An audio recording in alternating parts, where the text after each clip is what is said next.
Yo, what's going on, snipers, and welcome back to our Houston Sharpshooters Draft to Glory franchise mode here in NHL 22.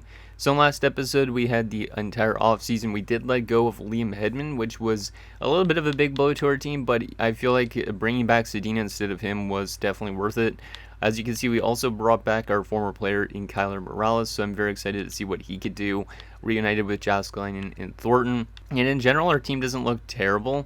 As you can see, like, our weakest points are these 77s, but I think they're going to only develop better because, like, King, for example, has top 6 potential. Lucic is still pretty old, and Duclair is like an actual fourth liner, so it's not the worst team in the world. And then defensively, we're pretty solid.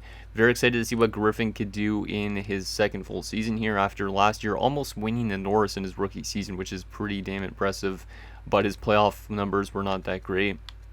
Also, Dane Lowe is going to get to make his NHL debut this year after 3 years in the AHL, so hoping that he could do pretty solid here. And then goalie-wise, we got Daryl Goalie, who is going to also be making his NHL debut this year with that elite potential, so very excited to see what he could do. And Soderstrom will be his backup. And yeah, that's basically what our team looks like. And then quickly, if you guys want to take a look at the AHL, this is what it looks like as well. We got some good prospects down there, like Brock Cole, also Philip Petrovicki. DeSalvatore might be decent, so there's a couple of good prospects down there that I hope that pan out, because then we could get them into our NHL roster as soon as possible.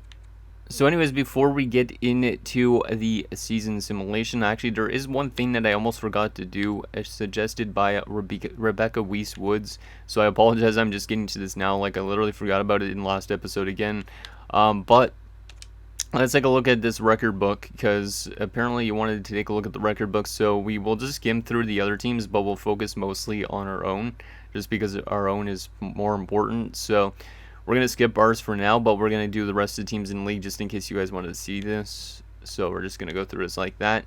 Not going to read anything out just because my voice will probably die on me, but let's just skim through this, and you can see, you can pause the video at any point just to see if there's any records that were broken recently. But it's going to be more interesting when you get to our point to see if we broke any records this year, or not this year, and just in our entire franchise mode so far, because we're getting closer to the end of the series, and then we'll start doing a throwback franchise mode, which will be a lot of fun. Damn, Cristiano Scarabelli is almost approaching 1,000 points.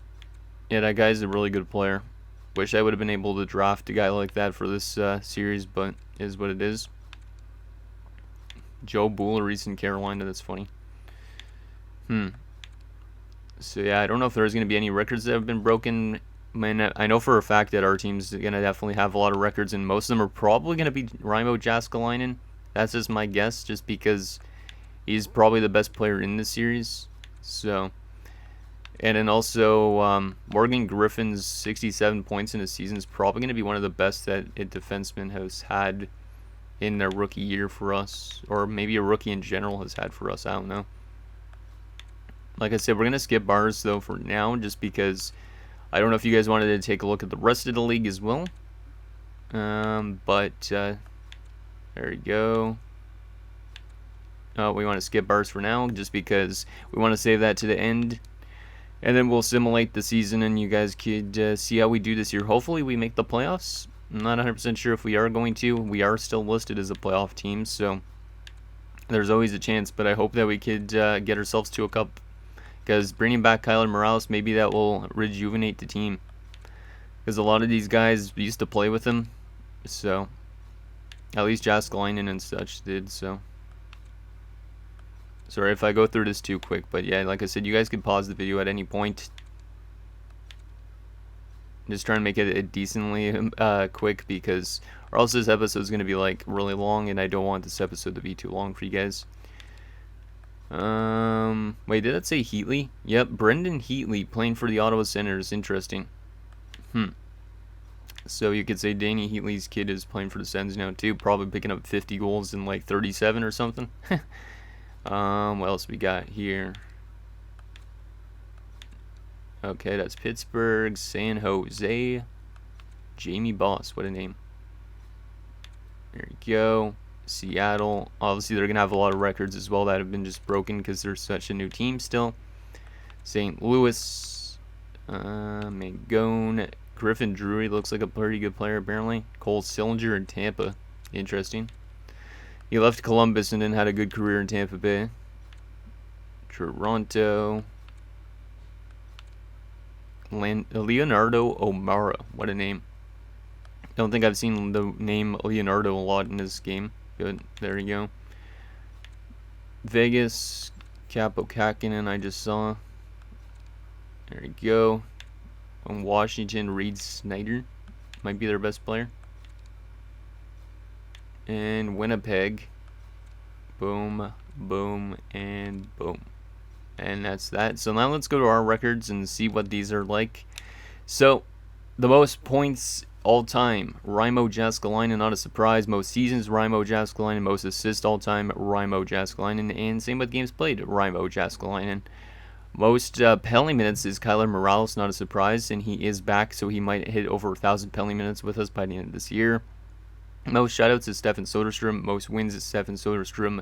And most goals is Gene Thornton with 534, not a surprise. Season record-wise, Martin Branek, most games played, just because it does it in the first year. Soderstrom had the most shutouts in a season with 5. Most penalty minutes in a season is Kyler Morales with 110. Most goals in a season was Kyler Morales with 44. Kind of surprised that even though Thornton has our goal record, he doesn't have a goal in the season record. That's kind of weird.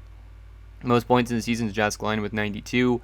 Most assists as well as Jääskeläinen in 2028 with 68 assists. And the most wins in a season is 34 by Soderstrom. So we haven't had a goalie hit over 40 wins, which is interesting. So that's that. And in rookie records, Morgan Griffin, the most assists in a rookie season. Most shutouts in a rookie season by Vic Benson. Most goals in a rookie season, Gene Thornton with 33. Most wins in a rookie season, 18 by Vic Benson. And then most points in a rookie season is Gene Thornton with 73, which was almost beaten by Griffin, which is kind of impressive. And game record-wise, most of this is probably, no, it's not all early on. So in 2022, Leon Dubois, which was one of the guys that we had to sign for our original team, made 59 saves in a game, and that has not been broken yet, which is pretty impressive. Most assists in a game was Gene Thornton with 5 assists in 2029, so just almost 10 years ago. Most points in a game and goals in a game, probably in the same game, was Sam Seydou when he had 6 goals in a game, which is kind of crazy. I don't think it was a simulated game. Interesting, scoring 6 goals, huh? Any NHL records have been broken or whatnot? Rookie records. I'm just going to scroll through this, but if you guys see anything you want me to bring up or in the next episode, let me know. Well, in the next few episodes, because playoffs are probably going to just get pre-recorded as well, but skim through that. And career records, skim through that as well. And there you go. Wow, Cristiano Scarabelli was up there in 50 goal seasons, huh? Interesting. So that is the record book. I could take a look at that definitely again closer to the end of the series, just so we could see how that wraps up. But anyways, let's get this season simulated. Very excited to see what this team could do with Morales back, and I hope that it could give us a push into being still a playoff team again. Because last year we were a first round exit, so hoping for a better outcome this time around. So how are we doing preseason wise? Not very good. 2-4-1. Hopefully that's like the opposite of what the season's like. Hopefully this season we actually just have like a really good year. But let's fly through this to January the 1st. Actually, what's our coach's scheme fit quickly before I check? Just because if there's a better coach out there, maybe we want to do the new coach. Probably not though. Let me see the coach's scheme fit. Mr. Mathieu. 66%. That's pretty solid. I'll keep it like that. Even though there might be better outcomes, better guys out there, I don't really necessarily need to change the coaching staff just yet. But if for some reason this team does bad, we could always change it. January the 1st, let's see what happens. Hopefully this team can do pretty well this year. We're going to start off with a nice 6-4 win, then a 5-4 win. Our offense is off to a really good start, and then of course we lose to Carolina. But yeah, our offense is doing pretty good, maybe because of Morgan Griffin being on the back end. Last year he started the season off really hot, and then he slowed down a little bit near the end of the season, and then his playoff numbers were terrible. So hoping that he has a good playoffs this year if we go to the playoffs, which right now we're kind of a bit streaky. Not necessarily the best start, but we're still winning games, which is nice. because obviously we want to make it into the playoffs, and I don't want to just barely miss the playoffs, because then we're not going to get a good draft pick, you know, because there's going to be a really slim chance that we move from like 14-1, you know. There's a good low winning streak or point streak as well, because we lost in overtime. Okay, now all of a sudden this team has definitely found their legs, which is good, because a lot of those losses are coming in extra frame, which means we're still getting points out of them. So we're 22-10-5. That's a pretty good start. How are we standings wise? We are first in our division, which is good, with 49 points, and we're like third best in the league, maybe tied for third. I don't even really know. But Morgan Griffin over point per game, 46 points in 37 games. Is his contract up this offseason? Yes, it is. Okay, I got to already sign this guy already. What? Okay, maybe I don't. He wants already $13 million. Not going to sign him yet. He's definitely going to get qualified this offseason, but I really need to find a way to lock that guy up as long term as possible, because once his ELC and his RFA stuff like expire, he's going to be demanding a ton of money, and that's not going to be good. Because if we end up losing him, then we lose ourselves probably our best offensive defenseman at this point. Just because Teratukin has been really good, but he's kind of dropping off because of his age and whatnot. But Morgan Griffin is probably on pace to maybe win the Norris in his second NHL season, which is pretty damn impressive. And then he's probably on pace to maybe he could end up honestly winning a Hart at this rate too. I don't know how good he is in terms of the entire league point wise, but still, there's a big losing streak that's just not great. And then we win the last game before the deadline. Well, let's go continue simulating. There we go. And okay, so 37, 18, and 8. So we kind of fell off near the end of it with that losing streak. But Morgan Griffin, 71 points in 63 games. This guy is literally incredible. I don't want to take a look at his stats fully yet, but this guy is legit insane. This guy was a third-round pick, and he's over point per game right now. He could be leading the NHL in points. He could be like top 5 in points in the NHL. If he ends up winning the Hart this year as a defenseman, we got to do whatever we can to sign that guy back up. Like, I mean, letting go of somebody big that's making like big money, you know? Because that guy seems to be definitely one of the best offensive defensemen I've had in a franchise mode in a long time. So let's go to April the 1st. We should be a playoff team as long as we don't go on a big losing streak again. And we're starting to lose a bunch more. There's a couple wins, though, which is good. We're probably just barely going to make the playoffs, right? Because we've been dropping a lot as of late, which is not great. Come on, guys. You got to get your head out of your ass a little bit. We're losing a bit too much games. There's a win, though. We're still in the playoff spot, right? Yep, we're still in the playoff spot. And the last wildcard team in our division has 86 points. So we got off to a hot start this season, but we've kind of dropped off a lot in the second half, which is not great, but it is what it is. Maybe that means we'll have a good playoffs. I don't know. Last 5 games of the season. Can you give me just a win, please? There you go. There's 2 wins. There's 3 wins to end the season. We finished 44, 28, and 10. So not necessarily the best year. We started off good, but we dropped off a lot in that second half of the season. And yeah, Morgan Griffin led the team in points with 87 points in 82 games as a defenseman, which is absolutely nuts. He's definitely not going to win the Hart this year, but he's probably locked in a Norris, I'd say, in his second season. Like, this guy might be like an Erik Karlsson type idea. So we finished behind the Preds and the Wild in our division, but we finished smack dab in the middle because the Blues and the Stars also made the playoffs. Interesting. Okay, let's take a look at the standings and stuff like that, and then we'll take a look at our player stats. But yeah, Morgan Griffin, an insane player right now.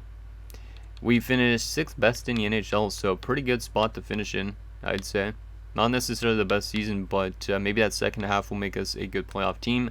Goals for per game wise, we were the 6th best, or not 6th best, I'm saying that because of that side part, but 4th best offensive team in the NHL, probably because Griffin helped us out on the back end. Goals against per game wise, we were not that bad, I think. Yeah, we're around mid-table, 3.18. That's not bad. Considering we had like an 81 and a 79. Like, goalie was our starter and then Soderstrom was our backup. That's not terrible. Definitely a lot more goals against than I'd like, but I'd say that's still a good, solid point for how good this team is. Our power play was tragic, which is kind of weird. Yeah, we were a good offensive team, but we didn't have a good power play. And then our penalty kill was not very good either. So our special teams definitely need some work if we want to be a better team. So that is that. Let's take a look at our player stats.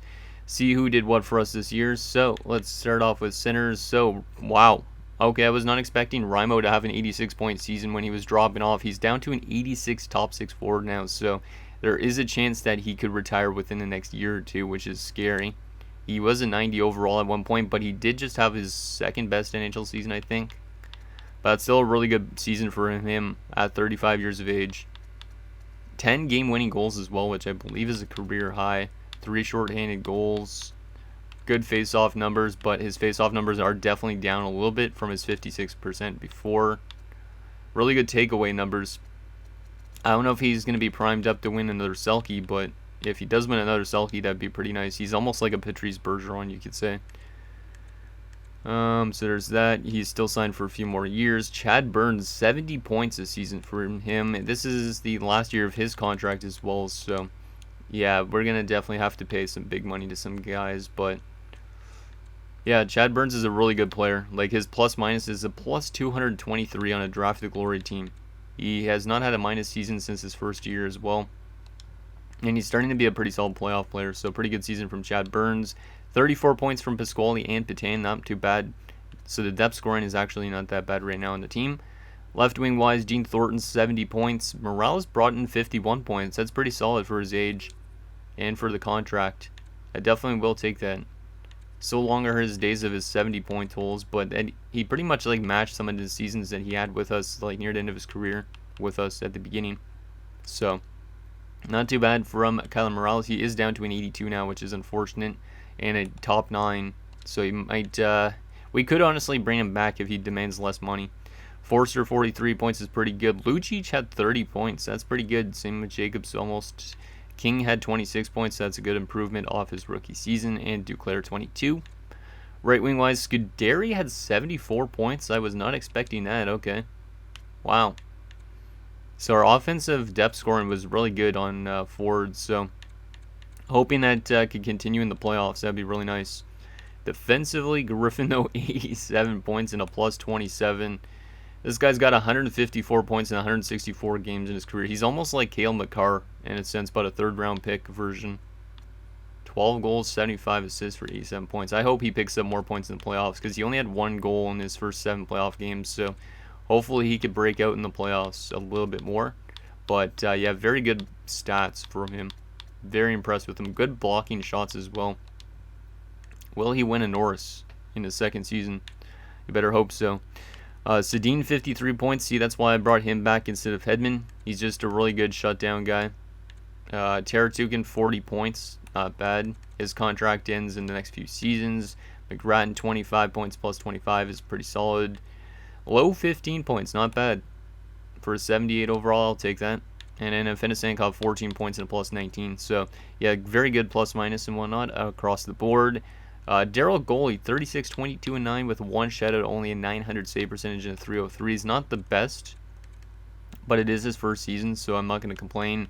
And then Soderstrom only played 16 games this year, and he was not that good at all. 880 save percentage and 351. He's kind of cooked at this point, which is unfortunate, because last year he was really good in the regular season, but then the playoff number-wise, he was not good. So he's starting to fall off a lot. Don't know if he's going to come back next season. He might end up retiring anyways. Let's take a look at the entire league for points and stuff like that. And then we will see who we are facing in the first round of the playoffs. So, in terms of forwards, the best forward, not a surprise, is Cristiano Scarabelli with another 70-goal season, 118 points. God damn. This guy's had 2 70-goal seasons in the last 2 years. He's got a ton of 50-plus goal seasons as well. Almost every year of his career, he scored over 50 goals, except for his rookie season, which was 46. So this guy's already got 603 goals in 820 games, and he's 5 points away from 1,000. Insane. Sanders, 113. Pedersen, 108. Alfredson and Voutilainen, 107. A lot of 100-point guys. Interesting. Most goals by a forward, though, like I said, Scarabelli. Sanders hit 67. Colborne and Dominguez hit 65. Goldobin hit 60. So a lot of 50-goal scorers this season, which is pretty impressive. Best defenseman, is it going to be Griffin? It is going to be Griffin. So Griffin should have a lock on his first Norris in his second season because he had like almost 20 more points than Hlinka. He had a better plus minus as well. Jeffron, who beat him out last year, just had a better plus minus, and that was the only reason why he won. Because you could see 64 points last year for this guy and a plus 47. While Griffin last year had 67 points, was a plus 40. So, yeah, Griffin should be a lock, I'd say, on the Norris. Sedin was also up there with 53 points, so that's why I re-signed him. He helps out offensively like I didn't expect before. Taratukin was also up there. Best goalie this season is going to be Taylor Biggs in Boston with 45 wins, which is a lot more than the next closest. Most shutouts by a goalie is also going to be Taylor Biggs with 7. Best save percentage by a starter, Jesper Wallstedt with a 915. Best goals against by a starter is going to be Mr. Charlie House in Edmonton with a 262. Interesting. And the best rookie this season is going to be Aldrich Seaback in Chicago, which was the 2nd overall pick last season. So that's pretty interesting. Kang had 59, who was the 1st overall pick. But yeah, those guys look like they're going to be pretty good. 47 goals in your rookie season and 35 for this guy. 39 for this dude. It's pretty impressive. Okay, that is that. Let's take a look at who we're going to be facing in the first round of the playoffs. And then we'll also take a look at... I think that's all we're going to take a look at. Maybe take a look at how they did in the regular season as well, just to kind of do a quick comparison. We're going to be taking on the Nashville Predators. So we have faced these guys a couple years ago, I think. They're 49, 27, and 6. We went up against them, I believe, in the conference finals a few years ago. So hopefully we could pull off an upset against them. But let's take a look at what their roster looks like, see if they've went through any changes since we last played them. Because I know we have played them in the playoffs at least once. Jorgen Pedersen, oh, that's the guy that was up there in points and stuff. Yeah, 108 points from this dude. Really good player. They also have Keaton Rodney. 98 points. So yeah, their top line's pretty good. Isaac Rosen, 86 points, is a 79 overall. Wow. So yeah, that top line really good. Second line, Marcus Jacobson, John Toms, and Dale Cooper. 70 points. Yeah, it looks like they might actually be a really good offensive team based on the depth scoring. Third line of Matty Coscarenta, Reginald Belfour, and Dennis Froats. So a little bit of a weaker winger here, but kind of similar to us. And a fourth line of Lorenzo Sampson, Duke Ferraro, our former player, just signed there, of course, in free agency. 26 points this year, not bad. And Joel Alcock. Okay, so yeah, I think they're a pretty good team, really good depth center-wise. Maybe a little bit weak in the center core, like in this area. Like an 82 as a second-line center is not necessarily the best, but still not bad. Defensively, they're not that great. They got Lorenzo Riley, they got Maurice Deneau as their top pairing, so a top 6 defenseman and an actual probably top 2 yet. Second pairing, they have Zach Burrows and Jay Dirksen, and in a top 6 of Jeremy Sasaki and Leon Helmer, 76 and a 72. So yeah, the defensive core is definitely their weak point. And then goalie-wise, their goaltending is not that great either. Ralph Hines and Isaac Lundmark. So I think it comes down to if we could score on that defensive core or whatnot. Depth-wise, they have Turcotte, Argunshintsev, and Ubsut. Yeah, I feel like their team got a little bit worse since we played them last, but they do have a very good top 6. They also have Coscarenta, who's pretty good for third liners, so can't really count them out with that type of roster. Quickly, let's take a look at what they did during the regular season compared to us, and then that'll be it for this episode. Just because I'm kind of curious if their goals for was really good and stuff like that. So they just finished above us by 6 points. They scored more goals per game than us, probably because of that top line. They allowed less goals against per game than us, so they were actually technically better defensively as well. They had a better power play, and they had a worse penalty kill. Interesting. So since our power play struggled in the regular season, hopefully our power play could get going against a bad penalty kill. That'd be pretty nice. They were a better home team than they were on the road, not a surprise. And last 10 games, they're 6-3-1, we're 4-5-1. Interesting. So anyways, guys, that's going to do it for this episode of our Houston Sharpshooters Draft to Glory franchise mode. So in next episode, we will take on the Nashville Predators in the first round of the playoffs as we look to get ourselves a chance at another Stanley Cup. Hopefully, Griffin could kind of wake up a bit from his last year's playoff slumps, but he's been a really good defenseman for us for his first 2 seasons. And yeah, just hoping that he could do that again in the playoffs. So I can think down below, and I'll see you guys next time.